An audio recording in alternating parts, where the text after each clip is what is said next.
लेकिन हम एक-दूसरे को ऊँचा उठाने की बजाय नीचा गिराने में विश्वास करने लगते हैं।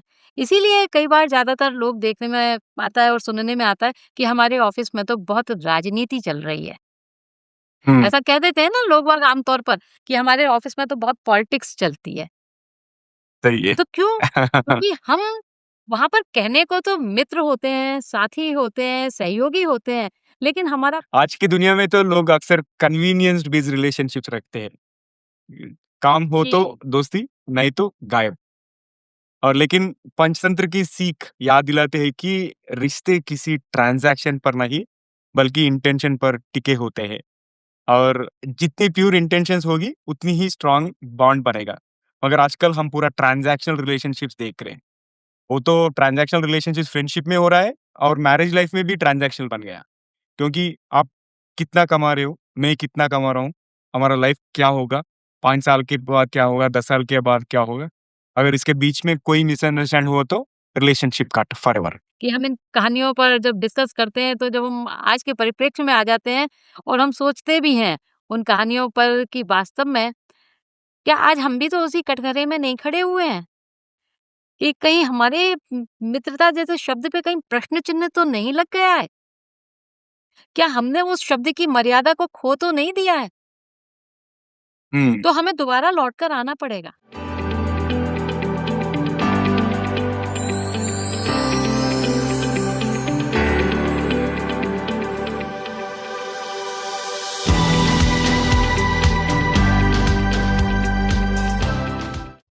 तो दोस्तों, टीजीवी हिंदी में आपको फिर से स्वागत है और हमारे साथ आज भी संध्या गुप्ता जी जुड़ी हुई है और हम पंचतंत्र कहानी के सीरीज में दूसरे कहानी के बारे में आज सुनेंगे संध्या जी के वॉइस में। Before that, Sandhya ji, welcome back to TGV Hindi. कैसे हो आप? मैं बिल्कुल अच्छी हूँ और बहुत-बहुत धन्यवाद मुझे आमंत्रित करने के लिए और पंचतंत्र की कहानियों पर विश्लेषण करने का जो आपने सुखद अवसर मुझे प्रदान किया है, इसके लिए आपको बहुत-बहुत आभार व्यक्त करती हूँ। शुक्रिया मैम, और आपको भी बहुत-बहुत धन्यवाद, क्योंकि अच्छा रिस्पॉन्सेस आ रहा है हमारी कम्युनिटी से। जो भी हम कहानी पिक कर रहे हैं और उसका विश्लेषण कर रहे हैं, वो बहुत ही यूज़फुल रह रहे हैं कम्युनिटी में। और बताइए, आज फिर से आप पंचतंत्र स्टोरीज़ का महत्व बताइए, उसके बाद में कौन-सी कहानी सुनाने वाले वो भी आप बता सकते हैं। पहला थोड़ा ब्रीफ इंट्रोडक्शन आप दे दीजिए। जी, नवीन जी लेकिन पंचतंत्र की कहानियों पर चर्चा करने से पहले एक बात आपको मैं बताना चाहूँगी। कुछ दिन पहले की बात है जब हमारे माननीय प्रधानमंत्री जी, नरेंद्र मोदी जी बच्चों से परीक्षा पर चर्चा कर रहे थे, तो मैंने सुना कि उन्होंने बोला कि आप पंचतंत्र की कहानियों के बारे में भी कुछ बनाइए, उसके बारे में भी सोचिए। तो मुझे बहुत अच्छा लगा कि मोदी जी ने जो भाव व्यक्त किया, हमारे नवीन जी ने तो उस भाव को उनसे पहले ही पढ़ लिया था और उस पर इम्प्लीमेंट भी चालू कर दिया है। मैडम, ये तो जी। हमारा ये तो हमारा जॉइंट एफर्ट है। हाँ, कंटिन्यू कीजिए प्लीज़। नहीं और ये देखिए कि कितनी बड़ी बात है और वास्तव में ये कहानियाँ बहुत ही रोचक हैं, बहुत ही प्रेरणादायक हैं कि प्रधानमंत्री जी जिस पीढ़ी को जो अब एग्ज़ाम देने जा रही है, सोचिए 10वीं के बच्चे हैं वो, कितने 16 साल के बच्चे हैं, 16-18 साल के बच्चे तो उनको ये बताना चाह रहे हैं, ये जताना चाह रहे हैं कि ये कहानियाँ अपने समय की कितनी लोकप्रिय कहानियाँ थीं, कितनी सूझबूझ से भरी हुई कहानियाँ थी, कितनी प्रेरणादायक कहानियाँ थी कि इन पर हमें चर्चा अवश्य करनी चाहिए और आपको इस पर कुछ बनाना चाहिए। मतलब आपको जो खेल बनाने चाहिए, जो गेम्स बनाने चाहिए, वो इन कहानियों पर बनाने चाहिए। तो मुझे ये सोचकर और जब उन्होंने कहा तो मुझे एकदम तुरंत आपकी याद आई और मुझे इतना अच्छा लगा कि नवीन जी ने ये जो एक कार्य को अपने कंधों पर जो भार लिया है, जो ज़िम्मेदारी सँभाली है, वो मुझे बहुत अच्छा लगा ये सुनकर और हम भी इसकी विवेचना कर रहे हैं, इसके ऊपर चर्चा कर रहे हैं, इसका विश्लेषण कर रहे हैं। तो कहीं न कहीं ये कहानियाँ आम जनता तक पहुँच रही हैं और उनका आज के संदर्भ में जो उनकी प्रासंगिकता है, वो जनता तक पहुँच रही है, आम जन उसको सुन रहा है और आपके माध्यम से आपके मित्र हैं, आपके पहचान वाले हैं, आपके परिचित हैं, उनके पास भी ये कहानियाँ पहुँच रही हैं। नवीन जी के ज़रिए ये कहानियाँ पहुँच रही हैं और जब मैं और नवीन जी इन पर बात करते हैं, तो हम उनको केवल उस समय के दौर से बात नहीं करते हैं, हम उन कहानियों को आज के परिप्रेक्ष्य में भी बात करते हैं कि आज वास्तव में उन कहानियों की क्यों ज़रूरत है, उनको दोबारा पढ़ने की ज़रूरत है और वो कहानियाँ आज भी हमें धीरे से हमारे कान में ऐसी सुगबुगाहट कर जाती हैं कि हमें जीवन जीने की कला सिखा जाती हैं। नवीन जी, आप मेरी बात से बहुत बढ़िया। इत्तेफ़ाक रखते होंगे ना? एब्सोल्युटली मैडम, ये तो टाइमलेस विज़डम हम बहुत बार बोल चुके हैं और मैं आपको धन्यवाद बोलना चाहता हूँ क्योंकि आप कोऑपरेट करके आप ये आइडिया आप ही दिए थे, मुझे याद है। और हमने सोचा कि जो 5 या 10 स्टोरीज़, 10 कहानियाँ इस सीरीज़ में करेंगे। अगर समय मिले तो हम बहुत सारा करेंगे मगर ये सीरीज़ जैसा चल रहा है, वो तो मुझे अच्छा लग रहा है क्योंकि लोगों तक ये पंचतंत्र कहानी हमारे टीजीवी के माध्यम से रीच हो रहे हैं और आपको भी धन्यवाद। और मैडम जी, आप कौन-सी कहानी सुनाई दे रहे हैं आप? आज मित्रता के ऊपर मुझे कहानी सुनाते हैं। हाँ, राइट, राइट। मुझे शीर्षक आप बता दीजिए कहानी का। सच्चे मित्र के बारे में बताइए। जी, तो आज की कहानी का शीर्षक है सच्चे मित्र और इस कहानी को की एक सबसे अनोखी बात ये है कि इस कहानी को मैंने काव्यात्मक तरीके से रिकॉर्ड किया है। इसमें पोएटिक वे में इस कहानी को लिया है, जिससे कि ये कहानी बच्चों तक भी जब पहुँचे तो थोड़ी-सी और रोचक लगे और राइट, सरलता से उनके बीच में, उनके मध्य में, उनके हृदय को ये कहीं न कहीं छू जाए। तो सुनवाइए वो कहानी पहले और उसके बाद में हम इस पर चर्चा करते हैं। ठीक है madam. Alright, over to you.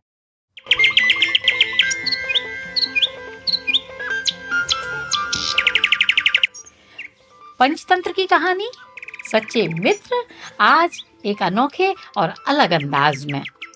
एक था सुंदरवन। वहाँ रहते थे कछुआ, चूहा, कौआ और हिरन। चारों थे पक्के मित्र, अलग अलग प्रजाति, फिर भी मित्र था विचित्र। एक दूसरे से करते थे बेहद प्यार, साथ साथ खेलते खाते बातें करते हजार। सुंदरवन में था एक सरोवर। वहाँ कछुआ करता टटर। उसी तालाब किनारे था जामुन का पेड़। वहाँ घोंसले में रहता कौआ, खाता जामुन ढेर। उसी पेड़ के नीचे बिल में था चूहे का बसेरा और पास की घनी झाड़ियों में हिरन ने डाला डेरा। कछुआ तालाब किनारे खूब खेलता, रेत में जी भर कर टहलता। बाकी तीनों निकल जाते दूर दराज। बाकी तीनों मित्र निकल जाते दूर दराज क्योंकि उन्हें करनी होती थी भोजन की तलाश।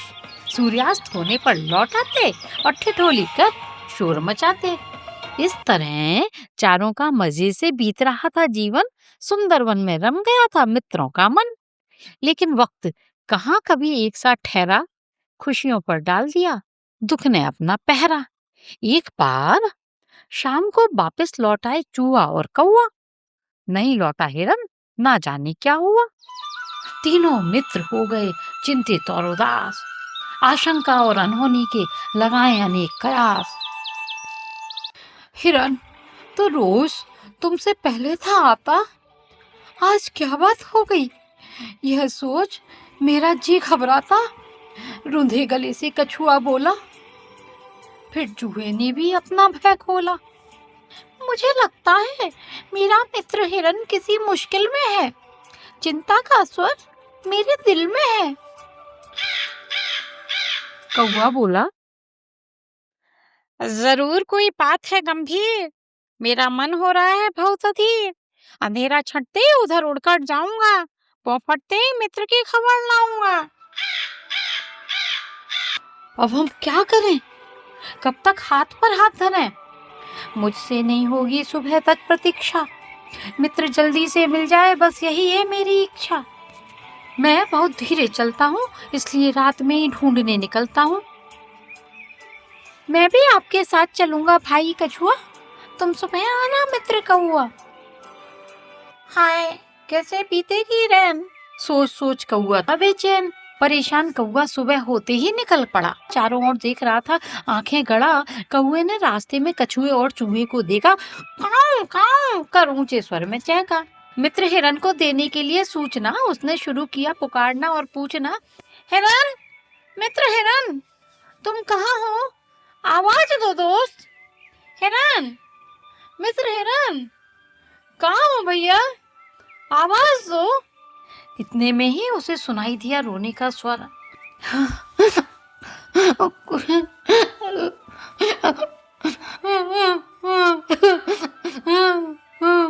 इतने में ही उसे सुनाई दिया रोने का स्वर। उस दिशा में उड़ गया फर। हिरन ने सिसकते हुए बताया, कौवे को अपना दुखड़ा सुनाया। मित्र, मुझे जाल नहीं दिखा दुर्भाग्यवश, इसलिए शिकारी के चंगुल में गया हूँ फंस। भाई कौआ, मेरे मित्रों को कह देना मेरा अंतिम नमस्कार। मेरे लिए तो खुल गए हैं मृत्यु के द्वार। हिरन था घोर निराश, पर कौवे ने नहीं छोड़ी थी आस। कौवे ने कहा, मित्र, ना करो चिंता, जब तक हम हैं जिंदा जान की बाजी लगा देंगे, तुम्हें शिकारी के चंगुल से बचा लेंगे। कौवे ने दोनों मित्रों को जाकर सारी बात बताई। कछुए ने दुखी होकर अपनी चिंता जताई। मित्र, अब क्या होगा? हिरन ने ये कैसा दुख भोगा? घबराओ मत, ये कहकर चूहे ने अपना दिमाग दौड़ाया। फिर कौवे ने चूहे को अपनी पीठ पर बिठा हिरन के पास पहुंचाया। पैने दांतों से चूहे ने जाल दिया कुतर। छलांग मार हिरन भाग गया उधर। मुक्त हिरन ने सबको गले लगाया, खुशी से मित्रों के प्रति आभार जताया। चारों मित्र लगे गोल गोल गोल गोल घूमने, होकर नाचने और झूमने। एकाएक शिकारी को दूर से आता देख हिरन चौंका। कौवा चूहा हिरन भागे, पर कछुए को नहीं मिला छुपने का मौका। तभी शिकारी आ धमका। हिरन को जाल में ना देख उसका माथा ठनका। शिकारी बोला, हे भगवान, एक शिकार फंसा था, वो भी निकल भागा। मैं भी हूँ कितना अभागा। आखिर किसने कुतरा है जाल, यह है बड़ा सवाल। सुराग ढूंढने के लिए जैसे ही उसने दौड़ाई नजर, मासूम कछुआ दिख गया उधर। हिरन के भाग जाने का था मुझे अफसोस, चलो कछुए से ही कर लूंगा संतोष। यह सोच शिकारी ने कछुए को उठाया और अपने थैले में बिठाया। जैसे ही जाने लगा जाल समेटकर, कौवा दुखी हो गया यह देखकर। मित्रों, फिर एक बार आई परेशानी है, हमें मित्र कछुए की जान कैसे भी बचानी है। इस बार हिरन ने मार्ग दिखाया, संकट का हल सुझाया। हिरन ने जानबूझकर चली लंगड़ी चाल, बीमार समझकर शिकारी ने बिछा दिया अपना जाल। शिकारी की तो खिल गई बाँचें, क्योंकि हिरन नहीं भर सकता था कुलाजें। इधर शिकारी का जाल फैला, उधर जमीन पर रख दिया शिकारी ने कछुए वाला थैला। चूहे ने अपनी चतुराई से थैला दिया काट, कछुए ने देखे मुक्ति की ठाठ। हिरन भी शिकारी को गया चकमा देकर भाग, दोनों में से कोई नहीं लगा उस निर्दयी के हाथ। शिकारी रह गया मन मसोस, अपने भागी को दे रहा था दोष। हे भगवान, कैसा दिन है, जानवरों ने दे दिया मुझे दगा, एक के बाद दूसरे ने भी मुझे ठगा। चारों मित्रों की खुशी का नहीं था ठिकाना, सच्चे मित्रों ने सिखा दिया मित्र धर्म निभाना। तो दोस्तों, आपको आज की कहानी कैसी लगी? और चलते चलते आपके लिए एक सवाल, चारों मित्र जिस वन में रहते थे उस वन का नाम क्या था?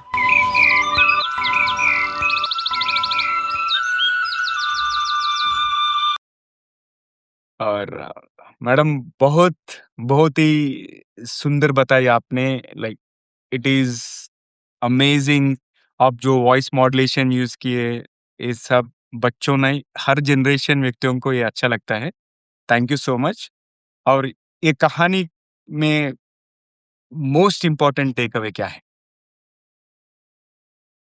देखिए, पंचतंत्र की वैसे तो नवीन जी सारी कहानियाँ मतलब नीतियों का ज्ञान। पंचतंत्र की हुँ, कहानियाँ मतलब जीवन की सीख। पंचतंत्र की कहानियाँ मतलब कठिनाइयाँ और उसमें सूझबूझ से कार्य करने की क्षमता। और ये वाली जो कहानी है, सच्चे मित्र, ये भी पंचतंत्र का जो भाग है, मित्र भेद, उसमें उसके से ली गई है ये कहानी भी, सच्चे मित्र। अगर जैसा कि आप पूछ रहे हैं कि इस कहानी में मुख्य रूप से किस पर प्रकाश डाला गया है, तो जैसा कि हमने कहानी राइट, को सुना, तो स्वाभाविक सी बात है और जो इसके शीर्षक में भी है, मित्रता और मित्र कैसे होते हैं, उसके ऊपर इस कहानी में प्रकाश डाला गया है। नवीन जी, आपने एक बात पर अच्छा। गौर किया? इस हुँ, कहानी हुँ, में 4 पशु और पक्षी बताए हैं और चारों पशु-पक्षी जो हैं, वो अपने आकार में और अपने स्वभाव में, अपनी प्रकृति में और अपने हुँ, रहन-सहन में हुँ, बिल्कुल अलग-अलग हैं। हुँ, हिरन कितना तेज दौड़ सकता है, तो कछुआ अपनी चाल के लिए जाना जाता है। कौवा क्या उड़ान भर सकता है, तो चूहा जो है अपने बिल में और एक छोटी-सी आकृति के लिए जाना जाता है कि उतनी तेज हुँ, तो वो नहीं, ना उड़ान भर सकता है और ना उतनी तेज दौड़ सकता है, उसका एक सीमित दायरा होता है। सारे पशु और पक्षी जो हैं, बिल्कुल अपने-अपने अलग-अलग आकार के हैं, अलग-अलग स्वभाव के हैं। लेकिन देखिए, उनके संगठन की शक्ति को देखिए आप, उनकी मित्रता को देखिए। उन्होंने मित्रता कैसे की? केवल ऐसे ही, केवल वो मित्र होने के लिए मित्र नहीं थे, उन्होंने मित्रता की एक नई परिभाषा गठित कर दी कि हम चाहे व्यवहार में, स्वभाव में, आकार में कितने भी अलग हैं, लेकिन हम मित्र हैं। और कैसे मित्र हैं? केवल एक जगह रहने वाले मित्र नहीं हैं। हम केवल वो वाले मित्र नहीं हैं जो केवल मस्ती करने के लिए या मस्खरी करने के लिए मित्र हैं। हम वो मित्र हैं जो संगठन की शक्ति को, मित्रता की परिभाषा को गठित करते हैं। हम हुँ, ऐसे मित्र हैं। आपने भी इस बात को सोचा ही होगा जब इस कहानी को आपने सुना, तो ये बात हुँ, आपके भी मन में आई होगी। सही है मैडम। दूसरा, जी बताएं। हुँ, हाँ, मैं एक पॉइंट ऐड करना चाहता हूँ, अगर हम ये डाइवर्सिटी के कोने में देखे गए तो प्रोफ़ेशनल एनवायरनमेंट में टीम मेंबर्स रहते हैं और दोस्त बनते हैं उन लोग, अलग-अलग स्किल सेट लेकर आते हैं और जब सारे से सारे कौशल मिलते हैं, तभी बड़े से बड़े मुश्किल हल होता है और प्रोफ़ेशनल लाइफ़ में भी ये होता है, अकेले सभी नहीं कर सकते, टीम की डाइवर्सिटी में ही शक्ति है, राइट? वो मेरा एक बिल्कुल। Important take away madam. हुँ, जी, लेकिन वास्तव में वो टीम जो है ना, वो टीम की तरह होनी चाहिए। लेकिन वर्तमान में, प्रेज़ेंट में हम कई बार ये भी देखते हैं कि कई बार जब हम ऑफिस में काम करते हैं और आप तो ऑफिस की संस्कृति से अच्छी तरह परिचित हैं, कभी-कभी हम सही वो है। टीम तो भूल जाते हैं, लेकिन हम एक दूसरे को ऊंचा उठाने की बजाय नीचा गिराने में विश्वास करने लगते हैं। इसीलिए कई बार ज्यादातर लोग देखने में आता है और सुनने में आता है कि हमारे ऑफिस में तो बहुत राजनीति चल रही है। हुँ, ऐसा कह देते हैं ना लोग बाग आमतौर पर कि हमारे ऑफिस में तो बहुत पॉलिटिक्स चलती है। सही है। तो क्यों? क्योंकि हम वहाँ पर कहने को तो मित्र होते हैं, साथी होते हैं, सहयोगी होते हैं, लेकिन हमारा व्यवहार जो है वो उससे बिल्कुल अलग होता है। हम उस वो आचरण नहीं करते हैं। हम औपचारिकता पूरी निभाते हैं। जहाँ कभी बर्थडे होगी तो हम बर्थडे विश करते हैं, कोई छोटी-मोटी बात होगी हम वो भी सुन भी लेते हैं, लेकिन हमारे वो भाव नहीं होते हैं जो वास्तव में होने चाहिए। और इस कहानी में ने हमें ये सिखाया है कि मित्र जो है वो बनाना तो आसान है, आज के परिप्रेक्ष्य में आप मित्र बना सकते हैं, लेकिन मित्रता को निभाना जो है, वो थोड़ा-सा मुश्किल है। आपने देखा हाँ, कौवे ने कितनी चिंता की थी? कछुआ बहुत चिंता की थी। जिसकी सामर्थ्य नहीं हुँ, थी, लेकिन उसके बाद भी वो धीरे-धीरे, धीरे-धीरे, धीरे-धीरे चलकर जा रहा है अपने मित्र को ढूँढता हुआ। सही है। चूहा जो है पूरी कोशिश कर रहा है, कहाँ है, आवाज़ लगा रहा है, देख रहा है। तो सारे पशु-पक्षी अपने मित्र को, हिरन को देखकर और एक सबसे खूबसूरत बात ये देखिए, जहाँ हिरन जो है, जीवन की उम्मीद को खो चुका है। उसे लगा कि अब तो शायद मैं जिंदा नहीं बचूंगा। उसके बाद भी आप देखिए मित्रों की संगठन की शक्ति देखिए कि उन्होंने उसमें प्राण फूंक दिए। हुँ, हुँ, हुँ, हुँ। तो मित्रता कैसी होनी चाहिए? जीवन लेने वाली नहीं होनी चाहिए, जीवन देने वाली होनी चाहिए। मित्रता केवल राइट, मस्ती के लिए नहीं होनी चाहिए, मित्रता सहयोग के लिए होनी चाहिए। राइट अच्छा, एक और बात और है, आपने सोशल मीडिया पे आजकल ये भी देखा होगा, हुँ, फेसबुक हुँ। पर आप देखते हैं कितने सारे हमारे मित्र होते हैं और जिसके जितने मित्र, लगता है कि जैसे वो उतना ही पॉपुलर है, उतना ही लोकप्रिय है, उसका स्वभाव उतना ही अच्छा है। लेकिन वास्तव में होता क्या है नवीन जी? आप ही बता दीजिए वास्तव में होता क्या है? आज की दुनिया में तो लोग अक्सर कन्वीनियंस बेस्ड रिलेशनशिप्स रखते हैं। काम हो तो जी। दोस्ती, नहीं तो गायब। और लेकिन पंचतंत्र की सीख याद दिलाते हैं कि रिश्ते किसी ट्रांजैक्शन पर नहीं, बल्कि इंटेंशन पर टिके होते हैं। और जितनी प्योर इंटेंशंस होगी, उतनी ही स्ट्रॉन्ग बॉन्ड बनेगा। मगर आजकल हम पूरा ट्रांजैक्शनल रिलेशनशिप्स देख रहे हैं। वो तो ट्रांजैक्शनल रिलेशनशिप फ्रेंडशिप में हो रहा है और मैरिज लाइफ में भी ट्रांजैक्शनल बन गया। क्योंकि आप कितना कमा रहे हो, मैं कितना कमा रहा हूँ, हमारा लाइफ क्या होगा, 5 साल के बाद क्या होगा, 10 साल के बाद क्या होगा? अगर इसके बीच में कोई मिसअंडरस्टैंड हुआ तो रिलेशनशिप कट फॉरएवर। क्या बोलते हैं आप? आपने तो बिल्कुल जीवन की सच्चाई को बयां करके रख दिया है। जीवन का जो सही तस्वीर है ना, आपने वो खींच हाँ, दी है। और जो रिश्तों की पहचान होती है, जो मित्रता की पहचान होती है, वो कब होती है नवीन जी? वो खुशी के क्षणों में नहीं होती है, वो तो नहीं, आपत्ति के क्षणों जब में होती है, विपत्ति के क्षणों में होती है, राइट, संकट के समय में होती है कि कौन-सा मित्र राइट, आपका किस समय काम आता है। नहीं तो राइट। देखा जाए तो लंबी कतार है मित्रों की। आप सोशल मीडिया पे किसी का भी प्रोफाइल खोलकर देख लीजिए फेसबुक पर, आपको इतने मित्र मिल जाएँगे, हर कोई मित्र है। लेकिन जब आपको ज़रूरत पड़ेगी तो आपका का मुझे लगता है कि एक मित्र भी आ जाए तो वो तो आप बहुत भाग्यशाली होंगे। अच्छा, राइट, इसके साथ-साथ मुझे एक कहावत और याद आ रही है। ये जितने भी मित्र थे, बहुत चतुर थे, बहुत होशियार मित्र थे। सही है। इनकी हुँ, सूझबूझ देखिए, इनकी रणनीति देखिए, इन्होंने कैसे रणनीति बनाई, कैसे इन्होंने सूझबूझ से अपना जो लक्ष्य था, अपना जो कार्य करना था, उसको किस प्रकार से अंजाम दिया है। ये भी एक सीखने वाली बात है कि जब भी हम कोई भी कार्य करते हैं और किसी भी संकट का सामना करते हैं, तो वहाँ पर हमको एक बहुत ही सौहार्द के साथ और संगठन के साथ और सहयोग के साथ आना चाहिए। ना कि जिसे कि आम भाषा में कहते हैं कि टांग खिंचाई करने वाली बात से नहीं आना चाहिए। इन मित्रों की उस रणनीति को भी आपने देखा ना कि उन्होंने कैसे 2 मित्र को की जब जान पर आ गई, तो उन्होंने उन दोनों को कैसे बचाकर वो निकाल कर लेकर आ गए। एक कहावत और मुझे याद आ रही है कि अच्छा। एक मूर्ख मित्र से अच्छा हुँ, मित्र हुँ, जो है हुँ, वो हुँ, भी सोच समझ कर बनाए।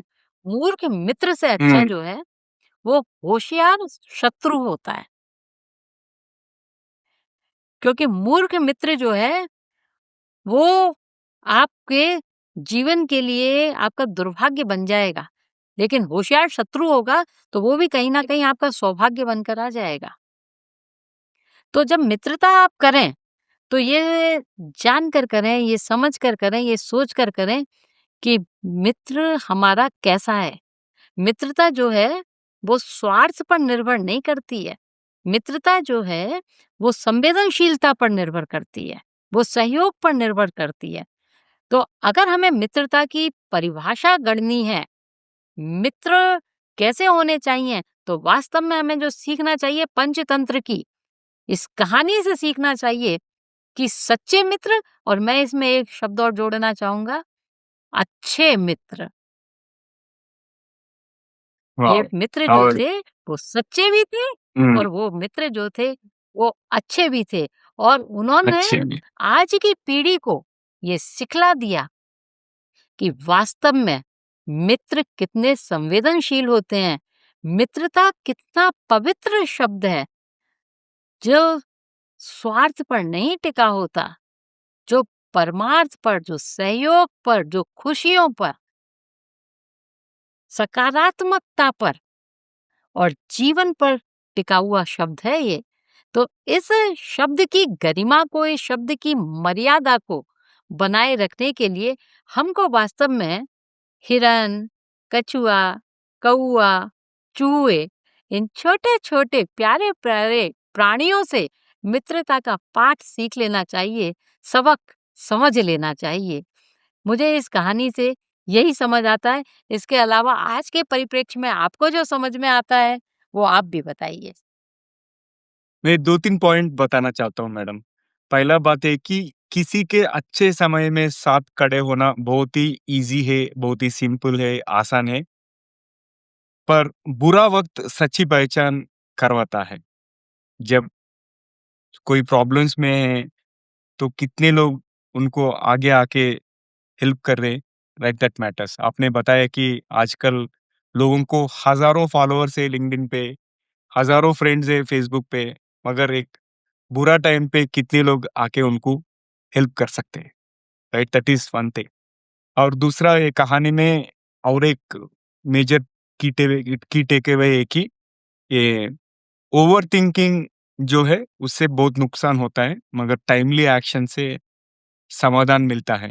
जिस तरह से एक एचआर जंतु, एचआर जीवों उन लोग सोचे हैं और उन लोग वो मुश्किल से बाहर आए ना, वो तो बहुत बड़ा सीख ही है। कहानी में अंदर 2 सोचे अगर सोचते ही रहे तो कुछ भी नहीं कर सकते। मगर उन लोग क्या किया, उन्होंने ईगो को हटाया, डर को हटाया, बस अपने दोस्त के लिए कदम बढ़ा दिया। That is also another important thing. हम ज़्यादा मत सोचना मगर एक्शन लेना। जी, मतलब इसे ये कह सकते हैं कि उन्होंने मित्रों की वो चतुराई दिखाई दी उसमें, मित्रों की सूझबूझ दिखाई राइट, दी और मित्रों ने ना केवल पूरी चिंता नहीं की, वो हाथ पर हाथ राइट, रखकर नहीं बैठे कि केवल बैठ राइट। गए, अरे हाँ, मेरा मित्र तो बहुत परेशानी में है, अब मैं क्या करूँ? मैं तो कुछ कर नहीं सकता क्योंकि मैं तो छोटा हूँ, मैं तो उड़ जाता हूँ केवल। मतलब किसी ने ये अपनी परेशानियों का जो एक रोना होता है उसको नहीं रोया। उन्होंने तो ये एक लक्ष्य बना लिया कि हमें अपने मित्र को कैसे निकालना है।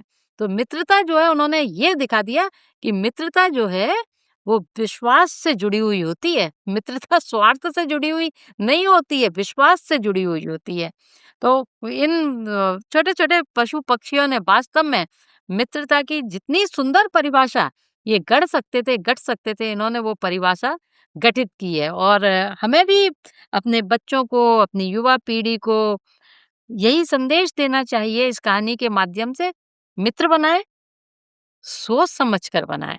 मित्रों के हुँ, सुख में खुश हो जाएँ, तो दुःख में उनके लिए मदद करने का हाथ बढ़ाएँ। सहयोग के लिए राइट, हमेशा तत्पर रहें, मदद करें भी और मदद लेने में भी संकोच ना करें। उन्हें सलाह देने का अधिकार भी रखें और उनसे सलाह लेने का अधिकार भी रखें। उनके प्रति संवेदनशील भी रख रहें और जब कभी ज़रूरत पड़े तो एक मीठी सी फटकार कभी आप अपने मित्र को देने का अधिकार भी रखते हैं। अगर आपको लगता है कि आपका मित्र सही रास्ते पर नहीं है, तो आप उसके गलत कदम पर उसका साथ मत दीजिए। आप उसको सही रास्ते पर लाने के लिए मदद कीजिए। क्योंकि आजकल जब स्कूल में देखते हैं कि बच्चे मित्र तो बहुत सारे बना लेते हैं, लेकिन कहीं न कहीं जो मित्रता का जो एक पैमाना है, जो फ्रेम है, उसमें वो फिट नहीं बैठ पाते हैं। तो उस तरीके की मित्रता से तो अच्छा है कि एक रिश्ता बनाकर रखिए, लेकिन उसे मित्रता का नाम मत दीजिए, क्योंकि ये बहुत ही मित्रता का जो शब्द है और मित्र जो शब्द है, ये बहुत पवित्र और बहुत सुंदर शब्द है। तो इसकी मर्यादा को, इसकी गरिमा को हमें बनाकर रखना चाहिए और जैसा कि मैंने कहा, सच्चे मित्र और अच्छे मित्र हमें अच्छे बनकर मित्र। दिखाना चाहिए। जी। राइट। और मैडम फ्रेंडशिप में कंडीशंस नहीं होता है। इसमें कोई कैलकुलेशंस भी नहीं होता कि मैंने इतना किया, अब तू भी उतना कर, वो सब नहीं रहते हैं सच्चे फ्रेंडशिप में। हाँ, बिल्कुल, मित्रता कोई शर्तों पर थोड़ी ना होती है।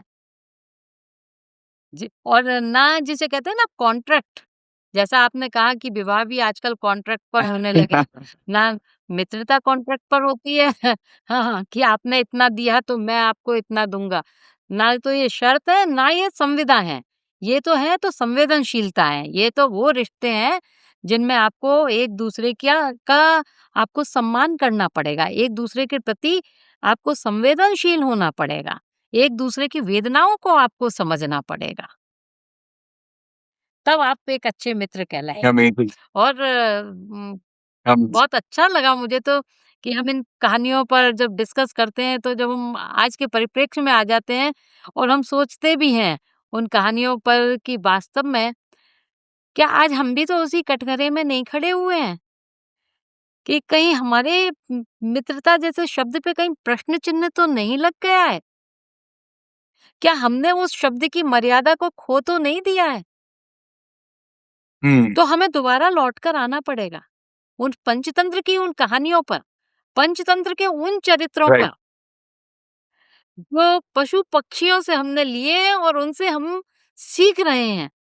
तो हमें एक बार पुनः उधर लौटना पड़ेगा और हमें उनसे सीखना पड़ेगा और इन कहानियों को जो हम बार-बार दोहरा रहे हैं और इन कहानियों को हम बार-बार विवेचना कर रहे हैं, विश्लेषण कर रहे हैं, चर्चा कर रहे हैं, उसका लक्ष्य और उसका मकसद केवल यही है कि वास्तव में इन कहानियों में जो नीति ज्ञान छिपा हुआ है, इन कहानियों में जो जीवन जीने की कला सिखाई गई है, इन कहानियों में जो सूझबूझ बताई गई है, उसका हम पालन करें, उसका हम अनुसरण करें और आज के युग में भी फिर हम उसी नीति ज्ञान के तहत एक अच्छे रास्ते को अपना सकें। यही इन कहानियों का निचोड़ है। जी, अमेज़िंग, अमेज़िंग मैडम। आज का कहानी बहुत ही इम्पैक्टफुल है, बहुत ही गहराई मैसेज है इसमें। तो दोस्तों, ऐसे दोस्त खुद भी बनिए आप, जैसा चूहा और हिरन और कछुआ ने कौवा ने बनाया। सो मेक श्योर दैट आपका फ्रेंडशिप भी अनकंडीशनल हो और आप अच्छे फ्रेंड्स के साथ दोस्ती कीजिए विदाउट एनी एक्सपेक्टेशंस। वही है आज का मेन मैसेज। और कुछ क्लोजिंग कमेंट्स है क्या मैडम?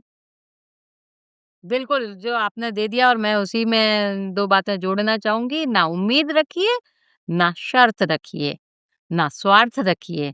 केवल अगर रखिए, तो सहयोग रखिए और अपने मित्र पर विश्वास रखिए। Amazing, amazing. तो दोस्तों, अगर आप पहली बार ये पंचतंत्र सीरीज में ट्यून कर रहे हैं तो आप पंचतंत्र प्लेलिस्ट भी देखिए ये टीजीवी हिंदी चैनल में। और आप पिछले स्टोरीज को भी देख सकते हैं और सुन सकते हैं। और madam ji, thank you so much once again और ये सीरीज मेरे साथ करने के लिए। और देखेंगे और थोड़ा और और कोई कहानी भी लाएंगे और फिर 3-4 एपिसोड करेंगे ऑडियंस के रिस्पॉन्स के हिसाब से। मगर आपने बहुत मेहनत किया, थैंक यू सो मच और ये सीरीज़ करने के लिए। और दोस्तों यहीं पर समाप्त करता है आज का एपिसोड और सुनते रहिए, देखते रहिए टीजीवी हिंदी और पहला टीजीवी हिंदी में ट्यून करने के लिए बहुत-बहुत धन्यवाद। और दोस्तों अगर आपको कोई प्रतिक्रिया है या अगर आप किसी को हमारे मेहमान करके बुलाना चाहें तो ज़रूर हमें ईमेल करें। हमारा ईमेल एड्रेस tgvhindi@gmail.com और मैं हूँ नवीन सामला। आपका हमसफ़र यही उम्मीद है कि हमारी कोशिश कई लोगों की ज़िंदगी में कुछ अमूल्य बातें पहुँचाए। तो अगले बार तक एक लिए नमस्ते और धन्यवाद। तो दोस्तों सुनते रहिए, देखते रहिए टीजीवी हिंदी। टीजीवी हिंदी आपके बेहतर भविष्य के लिए फिर से अगले एपिसोड में दूसरे टॉपिक के साथ मिलेंगे। जब तक take care, love you all, bye bye.